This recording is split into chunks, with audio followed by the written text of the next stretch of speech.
Vous vous réveillez à 6 h du matin pour aller pêcher. Faut bien rembourser la dette du maire, lui qui vous a offert ce nouveau bateau. Enfin plutôt une épave, mais bon. Après quelques poissons, il est déjà 18 h. Et commence à faire sombre. Trop sombre pour 18 h. Vous voyez le phare au loin, mais vous ne savez pas si vous pouvez y arriver à temps. C'est étrange comment ce paysage accueillant la journée semble si différent la nuit. Votre petite lumière ne vous permet pas d'éclairer suffisamment les ténèbres pour que vous y voyiez quelque chose. Le brouillard autour de vous s'épaissit. Vous sentez quelque chose pas loin de vous. Vous priez pour y arriver à temps. Mais... bienvenue dans l'horreur de Dredge.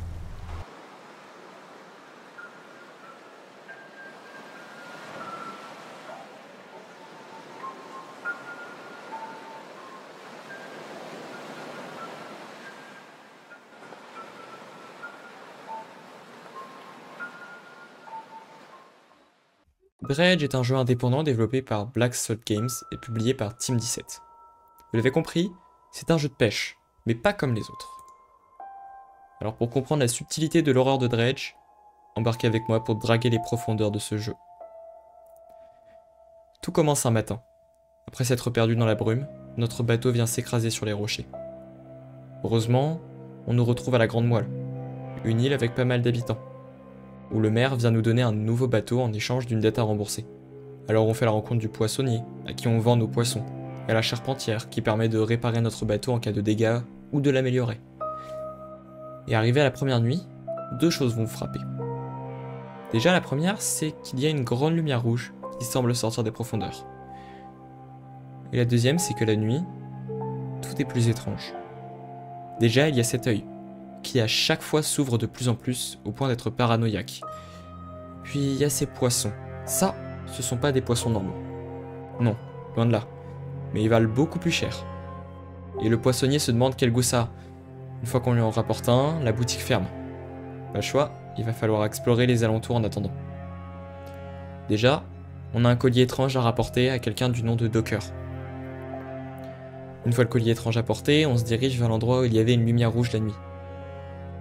Et on y trouve une sorte de drap blanc. Une personne qui nous parle par le hublot nous interpelle en nous demandant de venir le voir sur l'île d'à proximité. Alors on y va. Un échange du mouchoir, on récupère ce qui nous permet d'aller plus vite. Alors la prochaine destination, ce sont les falaises de Soufflevent. Après avoir amélioré le bateau pour au moins pouvoir survivre, on s'avance aux falaises de Soufflevent, et pour la première fois, qu'on le veuille ou non, il y a ça. Et à partir de ce moment, le jeu va s'agencer comme ça. Nouvelle zone pour récupérer un artefact, nouveaux poissons, mais aussi nouveaux monstres. On y reviendra après. Et une fois l'artefact récupéré, on gagne un nouveau pouvoir. Mais pourquoi est-ce qu'un jeu de pêche si simple peut-il être aussi stressant? Alors déjà, on va commencer avec l'ambiance générale du jeu. La première impression, c'est qu'il y a quelque chose qui cloche. Je veux dire, vous vous souvenez du docker à qui on a donné un paquet qui contenait probablement un poisson infecté? On a ensuite une commande plus grosse à passer. Donnez-lui le colis, puis revenez quelques jours après, et il se passera ça. Les personnages sont particulièrement étranges, à quelques exceptions près. Mais en plus de ça, l'esthétique graphique du jeu joue un rôle très important dans cette ambiance. Regardez par exemple la baie des Astres, qui de jour ressemble juste à une plage classique, et qui de nuit montre son véritable visage, avec une faune et une flore complètement luminescentes, et pleines de vie. Ou encore la rivière Retorse, qui quant à elle est beaucoup plus sombre et mesquine, par exemple lorsqu'elle te coupe le chemin et que tu te retrouves perdu au milieu de la nuit. Dans ces moments-là, tu sais pas comment réagir. En fait, rien que l'ambiance du jeu autour de ce qui se passe la nuit est incroyable. Et elle est renforcée par la pêche de poissons étranges. Et alors, tu vas te demander, qu'est-ce qui se passe ici? Malheureusement, cette ambiance est un peu réduite lorsque tu augmentes ton bateau, et tu te sens un peu invincible. Mais au début du jeu, tu te sens tellement fragile dans ce monde qui est bien plus vaste qu'il n'y paraît. Les distances de nuit paraissent tellement longues, surtout si tu as pris des dégâts à un des moteurs. Tu sais que tu ne passeras pas la nuit, surtout à cause de ces monstres. Parce que les monstres, c'est vraiment la grande force du jeu. Il y en a pas beaucoup, mais ils sont mémorables. Je me souviens encore de celui du bassin des Astres. En fait, dans ce jeu, il existe deux types de monstres. ceux qui apparaissent la nuit seulement, et qui sont plus ou moins fréquents en fonction du niveau de paranoïa, donc l'œil au-dessus de l'écran, et les monstres fixes, qui sont dans certaines zones. Ces monstres, ils sont mémorables pour plusieurs raisons. Déjà, celui des falaises de Soufflevent, lui, il est iconique, puisque c'est le premier que tu vois. Mais il n'est pas incroyable, puisque tu peux pas l'esquiver. Ensuite, il y a ceux de la rivière Retorse qui ne vont rien te faire en soi, mais qui vont juste faire augmenter ta paranoïa. Les deux monstres au-dessus sont les moins effrayants de ceux dans les zones. Ensuite, il y a la mer aveugle, dans la zone de l'échine du diable, une zone de lave. Ce monstre et le suivant sont de loin les deux monstres fixes les plus stressants du jeu, puisque contrairement aux deux autres, ils modifient ta manière de jouer. La mer fonctionne de manière simple, elle est aveugle, mais si ces petits te chopent, ils ne te lâchent plus et la mer arrive. C'est tellement dangereux que j'ai fait un plan de la carte pour éviter de me faire avoir par ces sbires. Et enfin, je pense que le monstre fixe le plus efficace, c'est le monstre du bassin astral. C'est simple, tu tentes une fois d'aller au milieu, et tu n'y retournes plus. Et lorsque tu enclenches le mécanisme pour le faire fuir, je te précise que ce sera de courte durée, alors tu restes un minimum de temps, puisque tu sais ce qui t'attend. Il va te conditionner par la peur. Mais la force du jeu réside dans son système de paranoïa, puisque les monstres précédents, ils sont fixes. Donc peu importe ce qui se passe, ils seront toujours là. Mais ceux dont on va parler maintenant, tu ne sais pas quand ils peuvent arriver. En fonction du niveau de paranoïa que tu as et d'où tu es, tu peux avoir différents monstres qui spawnent. Le premier dont vous allez faire la connaissance, c'est probablement le poisson lanterne, qui de loin ressemble à un bateau, mais qui quand on s'en approche, ressemble à ça. Mais comment on fait pour l'éviter? C'est simple, il faut faire l'inverse de ce que tu as envie de faire à ce moment-là, c'est-à-dire éteindre les lumières et faire un minimum de mouvement. C'est déjà particulièrement stressant de juste rester à un endroit et de ne pas bouger. Il y a aussi les raies ou les requins fantômes qui apparaissent à plus ou moins haute panique, et qui pour l'un vont te chasser sans relâche, et pour l'autre vont te prendre par surprise en te fonçant dessus. Mais il en existe encore d'autres, comme une tentacule qui sort de l'eau pour te frapper. Ce qui fait vraiment peur dans le jeu, c'est que la nuit tu sais pas ce qui va t'arriver. Tu sais pas comment réagir, tu te demandes si tu dois fuir, ne pas bouger, ou bien faire comme si de rien n'était. Et enfin, ce monstre énorme qui d'un coup te mange, oui, c'est bien le Léviathan, qui quant à lui, apparaît si tu dépasses les limites du jeu. Cette diversité de monstres est un point fort, puisque tu les vois apparaître au loin, alors tu le sais qu'il sera probablement trop tard, à moins que, parfois, il se passe des choses inattendues.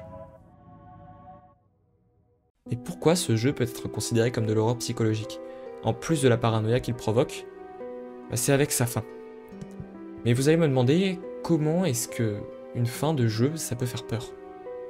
Eh bien, pour ça, il faut que j'avance dans l'histoire de Dredge. Donc après avoir récolté les différentes reliques que l'homme étrange vous a demandées, il vous demande si vous êtes prêt. Alors vous ne savez pas pourquoi, et avant, vous aimeriez quand même visiter les îles que vous n'avez pas vues malgré les monstres qui peuvent s'y trouver. Alors, après avoir fait quelques quêtes du jeu, pêcher des poissons étranges qui sont de plus en plus fréquents, vous arrivez sur une île. Vous voyez un homme qui semble fou. Son nom est juste l'Ancien Maire. La première phrase qu'il vous dit, c'est « L'avez-vous jeté ?» Alors, dans l'incompréhension, vous lui répondez que vous ne savez pas de quoi il veut parler. Il se retourne et parle au feu et dit « C'est lui et sa maudite femme !» Et il semble parler d'un livre que l'on aurait dû jeter. Un livre pourpre et argent, couvert de son sang à elle. Il nous demande alors d'aller en parler à la gardienne du phare. En lui parlant, elle te dit que tu dois tourner la page. Pour elle, disparue, et pour toi. Tu dois te débarrasser de tout ça. Alors on commence à comprendre que ces bouteilles qu'on retrouve un peu partout sont en fait l'histoire de Julie, la femme du héros. Et on peut retracer leur histoire. La première lettre date du 7 mars 1927, où ils se sont mariés au bassin des Astres. Puis, au fur et à mesure, on comprend qu'il s'est passé quelque chose. Quelque chose de grave. Puisqu'à partir de ce moment-là, les lettres ne sont plus datées. Dans la lettre qui suit, il y est écrit ça. J'ai l'impression que ça fait des années que je n'ai pas eu chaud. Je n'attends pas de lui qu'il m'écrive. J'ai juste besoin de savoir qu'il pense à moi de temps en temps. Il doit revenir. Ou encore une note que l'on retrouve et qui dit « Fermez maintenant ». Personne ne le sait. Le sait-il? Temple profané. Pardonnez-moi. C'est le seul moyen qu'il comprenne. Il faut l'aider. l'arrêter. Et ça fait référence à ce que dit le vieux maire. Il faut jeter le livre. Celui qu'a l'homme étrange qui récupère les reliques. Il faut nous arrêter, nous empêcher de continuer cette quête. On comprend très vite avec les notes que les objets que l'on récupère sont ceux de Julie. Par exemple, le nom qu'on retrouve est celui de son mariage. Et là, on en arrive à la fin du jeu. Et probablement le moment le plus important et le plus marquant. On a le choix entre deux fins. C'est l'on suit le collectionneur, qui vient à bord du bateau et qui nous emmène là où elle nous a été enlevée. Alors le rituel commence. L'une après l'autre, les reliques que tu as récupérées sont jetées, et une fois la dernière relique jetée, il se passe ça.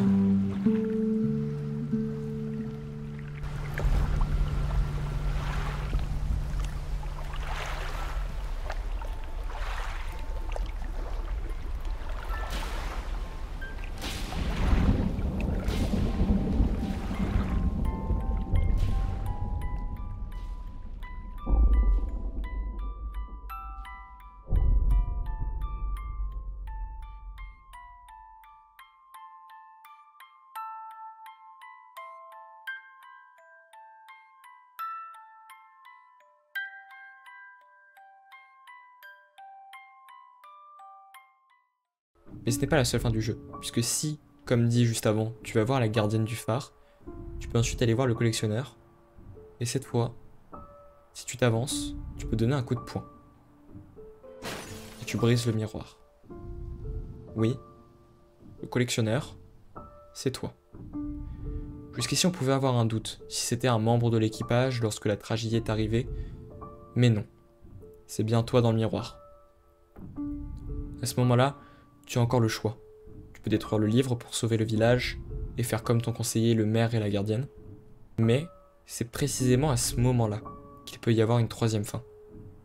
La pire fin. Cette fin, c'est si tu choisis qu'après avoir récupéré le livre, tu coûtes quand même le collectionneur. À ce moment-là, ce n'est plus le collectionneur qui fait le rituel, mais toi. Cette fin, elle pourrait relever de l'horreur psychologique, puisqu'à ce moment-là, tu avais le choix. Tu pouvais les sauver, ces personnes que tu as rencontrées au cours de ton voyage. Tu avais leur vie entre tes mains. Mais non, tu les as balayées d'un revers de main pour revoir ta femme une dernière fois. Même si cela signifie qu'il faut tous les tuer. C'était l'histoire de Dredge, et c'est pour ça que c'est un jeu d'horreur. Alors c'était Enigma.